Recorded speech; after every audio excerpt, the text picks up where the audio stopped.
नमस्कार, आप देख रहे हैं स्टार भारत न्यूज और मैं हूं आपके साथ स्वप्निल यादव। वक्त हो चला है देश और दुनिया की बड़ी खबरों का, तो रुक करते हैं खबर की ओर।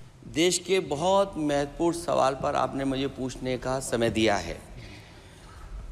अध्यक्ष महोदय, ये सरकार किसी और का रिकॉर्ड बनाए ना बनाए, लेकिन पेपर लीक का रिकॉर्ड जरूर ये सरकार बनाएगी। अध्यक्ष महोदय, मुझे इसके बैकग्राउंड में नहीं जाना है कि पूछें। अध्यक्ष महोदय, मुझे बैकग्राउंड में नहीं जाना है कि कब कैसे किस संस्था को बनाया गया है। पूरे देश के छात्र इस पे आंदोलित थे। लगातार अखबार और सीबीआई की जांच के बाद चीज़ें सामने आ रही हैं, लोग पकड़े जा रहे हैं, जेल भेजे जा रहे हैं। मैं अध्यक्ष महोदय आपके माध्यम से पूछना चाहता हूं मंत्री जी से, क्या सेंटर वाइज जिन बच्चों को सबसे ज़्यादा नंबर मिले हैं, क्या उसकी सूची जारी करेंगे?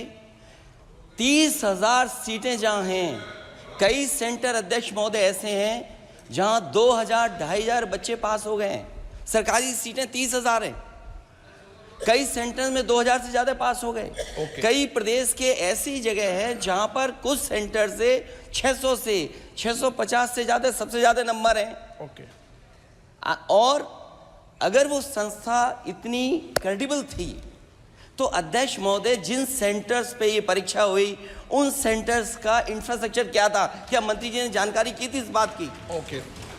अध्यक्ष महोदय, मेरे आपके माध्यम से एक ही निवेदन है कि बिना ये मंत्री जी रहेंगे तो न्याय नहीं मिलेगा बच्चों को। अध्यक्ष महोदय, आदरणीय अखिलेश जी की प्रश्न का मैं विनम्रता से उत्तर देना चाहूँगा कि अभी सुप्रीम कोर्ट में जो चल रहा है केस, सुप्रीम कोर्ट ने ऑर्डर दिया पूरा विद्यार्थियों की सूची को वेबसाइट में उपलब्ध करा दो। सर, पिछले 3 दिन से देश भर की सारे विद्यार्थियों की लिस्ट पब्लिक डोमेन में उपलब्ध है। ये सारा चीज़ खुले पे है और कई प्रकार की तर्क आ चुका है। सर, मैं एक अभी उसमें केरल के विद्यार्थी भी अच्छे किए हैं, क्या हम ये कहेंगे भी वहाँ भी कुछ गड़बड़ी हुई थी? ऐसे आरोप करना, मैं देश की ग्रामीण इलाका, देश की एसटी एससी इस बार सबसे अच्छा परफॉर्मेंस करने वाले देश की एसटी एससी ग्रामीण बैकग्राउंड आर्थिक पिछड़े लोगों की है। क्या हम उनकी मेधा को हम चुनौती देते हैं? और बाकी रहा क्वेश्चन पेपर लीक की, सर मैं शुरू से मेरा एक स्टैंड रहा राजनीति नहीं करना, लेकिन अखिलेश जी जब वहाँ दायित्व में थे उस सूबे की, सर सारे सूची है कितने बार उत्तर प्रदेश में क्वेश्चन पेपर लीक हुए हैं। माननीय एक मिनट प्लीज, एक मिनट। राहुल गांधी जी, आप प्रश्न पूछना चाहते हैं? Speaker sir, it's obvious to the whole country. It's obvious to the whole country that there is a very serious problem in our examination system. This is not just a question of NEET, it is in all the major examinations.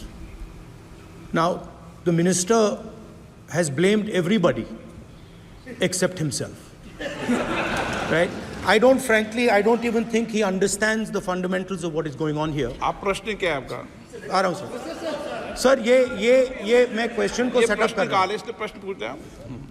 ये the issue is that there are millions of students in this country who are extremely concerned at what is going on and who are convinced that the Indian examination system is a fraud. That is what is at stake here. Millions of people believe that if you are rich and if you have money, you can buy the Indian examination system. And by the way, and this is the same feeling that the people in the opposition have. And that is why we are asking some very simple questions to Honorable Minister. Number one, as this is a systemic issue, what exactly are you doing to fix this issue at a systemic level? Yes. That's the first question. Okay. Question में चल रहा है अभी। Please. अब मैं मंत्री जी, मैं एक बार बोल दूं इस बात पे। चलो मंत्री जी आप शॉर्ट में जवाब दो, फिर मैं बोल ही देता हूँ आज। आप शॉर्ट में जवाब देना फिर। अध्यक्ष महोदय, मेरे जो शिक्षा है, मेरे जो संस्कार है, मेरे जो सामाजिक जीवन है, मेरे को मेरे राज्य की, मेरे सूबे की जनता की स्वीकृति मिली है। मैं किसी की, मेरे बौद्धिक और मेरे संस्कार की सर्टिफिकेट मेरे को सारी सदन में किसी से नहीं चाहिए। देश की प्रजातंत्र में चुन के मेरे नेता प्रधानमंत्री मोदी जी को प्रधानमंत्री की भूमिका दिया है। मैं उनकी निर्णय से यहाँ उत्तर दे रहा हूँ सदन को। बाकी ये कहना चिल्लाने से सच झूठ नहीं हो जाएगा साहब। ये जो कहा गया देश की अभी की एग्जामिनेशन सिस्टम रबिश है सर, इससे दुर्भाग्यजनक बयान देश की नेता प्रतिपक्ष का कुछ नहीं हो सकता है सर। मैं कठोर शब्द से उसको निंदा करता हूं। बाकी रहा, मैं सर आपके सामने, आपके माध्यम से देश के सामने सर एक तथ्य रखता हूं सर। जिन्होंने रिमोट से सरकारें चलाई है, 2010 में 3 बिल आया था सर शिक्षा सुधार के लिए। उन्हीं की पार्टी के नेता आदरणीय कपिल सिब्बल साहब 3 बिल लाए थे। उसमें से एक बिल था एजुकेशन, उसमें एक बिल था prohibition of unfair practice bill 2010, जिसकी उद्देश्य एजुकेशन इंस्टीट्यूशन में माल प्रैक्टिस को बंद करना।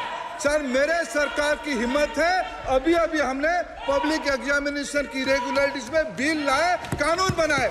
क्या मजबूरी था कांग्रेस पार्टी की, क्या मजबूरी था नेता प्रतिपक्ष की? उन्होंने उस बिल को उल्टा किया, किसके दबाव में उल्टा किया? क्या निजी मेडिकल कॉलेज की दबाव में, उनकी घूसखोरी की दबाव में उन्होंने उस बिल को उल्टा किया था? सच सुनने की सामने है ये।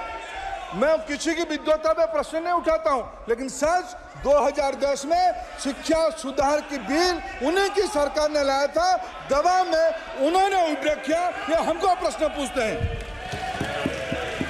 एक मिनट प्लीज, एक minute please.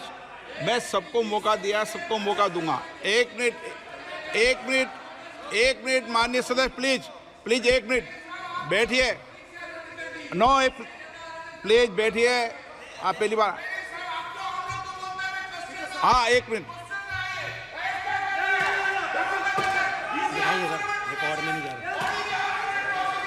Kalyan ji please, Kalyan जी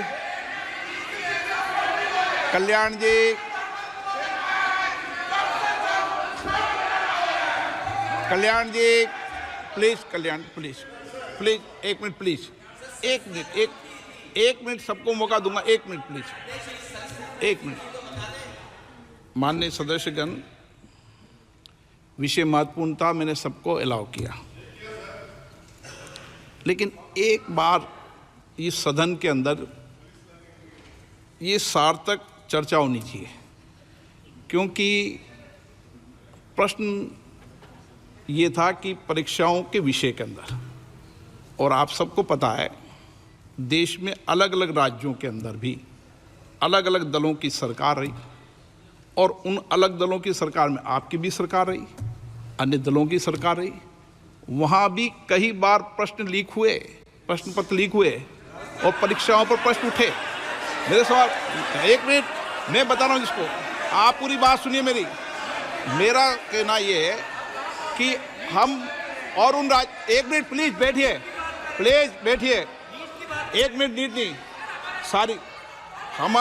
हमारा सवाल ये है कि हम यहाँ इसलिए चिंता के लिए बैठे हैं कि भविष्य में हमारे विद्यार्थियों के भविष्य पर कोई विषय न उठे, इसलिए किस तरीके का मैकेनिज्म डेवलप करें, परीक्षाओं का क्या बेहतर सिस्टम डेवलप करें, इसमें सबके सुझाव आए ताकि भविष्य के अंदर, और उसके लिए जो उत्तम सुझाव हो सकते हैं सरकार भी उस उत्तम सुझावों को मानेगी। 1 मिनट। लेकिन हम अगर सारे परीक्षाओं पर सवाल उठाएंगे तो कई राज्यों में कई दलों की सरकार है जो परीक्षाएं आयोजित करती रहती है। हम सारी परीक्षाओं पर सवाल उठाएंगे तो जो बच्चे उत्तीर्ण होते हैं उनके भविष्य पर और भारत की परीक्षाओं पर, भारत की शिक्षण व्यवस्थाओं पर पूरे विश्व में एक बहुत गंभीर असर पड़ेगा, जो सदन की चिंता का विषय है। और इसके लिए सभी राज्यों ने अपने अपने यहाँ कानून बनाए, संसद ने भी कानून बनाए। कानून बनाने के अलावा इस विषय के अंदर एजेंसी जांच कर रही है, कोर्ट निगरानी कर रही है। हमारा सवाल ये होना चाहिए कि हम कैसे सकारात्मक रूप से सुझाव देकर इस सिस्टम को और बेहतर कर सकते हैं, ये होना चाहिए। आरोप प्रत्यारोप से सदन नहीं है। आप बेहतर सिस्टम डेवलप करो, और कभी भी सारे एग्जामिनरों पर सवाल उठाना सदन के लिए उचित नहीं है। आप देखते रहे स्टार भारत न्यूज।